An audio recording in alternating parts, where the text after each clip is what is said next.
Afternoon, America. Brian James Blem here, and welcome to another episode of What the Fuck's Up. That's right, we're still running because we had a wonderful day throughout the United States of America. We had a wonderful day in the state of Arizona, but we still have a significant amount of work to do to ensure that we, the people, remain in control of this great nation, and to ensure that we, the people, actually have the tools and ability to hold our government accountable like we just did in droves. So thank you. I want to thank Chairman Berlin, the MCRC, and First Vice Chair Shelby Bush, and everyone else involved in Maricopa County for having the elections that we just had. I want to thank Gina Swoboda and everybody else involved in the AZ GOP State Committee. Maybe Gina should consider running for governor so that our legislature actually has somebody that will work with them in crafting legislation to benefit the people of the state of Arizona.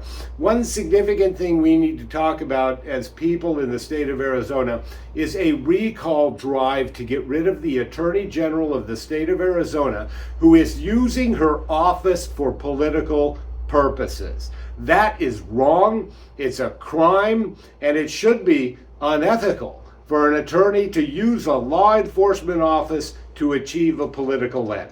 But we can talk about that in a recall effort. If anybody wants to join the fun, just call We the People Arizona Alliance. Some other changes that need to be made in the state of Arizona and other states include changes to the Public Records Act.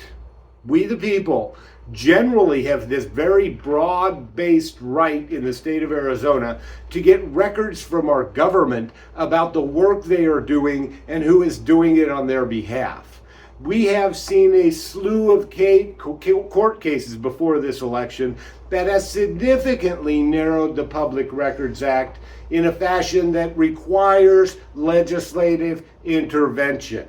For example, we know Maricopa County, Arizona, farms a lot of the election process out to private for-profit corporations in two significant areas. We know about Runback. They print our ballots. They do all of this other stuff relating to our ballots, including the final processing as they send these digital images to Maricopa County Recorder for signature verification. We don't have access to any records relating to what happens at Runback, including, unfortunately, their loading dock video. Folks, the investigation in 2020 is not over. In fact, we just got significant support in this election for continued investigations and actual authority to get the documents we need to make something happen in that realm. Another significant issue with respect to legislative change and the Public Records Act involves Maricopa County's farming out of the curing process to a private for-profit company.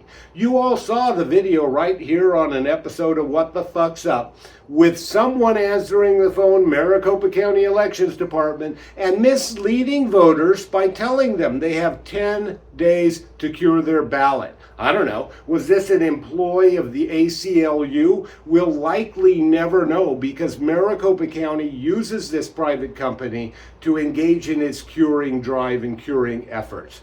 We, the people of the state of Arizona, should be entitled to that company's records regarding the work it does in the critical functions. The most critical function any government can perform, folks, are your elections, because that's how we choose who will govern us.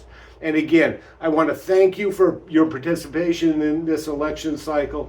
It was phenomenal. What we're going to be deep diving into now is the fact that between 2016 and 2020 elections, Maricopa County had a very small growth rate of about 2 to 3%, yet its voter registration increase shot up by 20%, and its voter turnout was over 80%. What was amiss? Maybe it's got something to do with what was just happening in Pennsylvania. And so I've got another video coming up on that issue. We'll talk about that later. Thank you and peace. Let's get to work.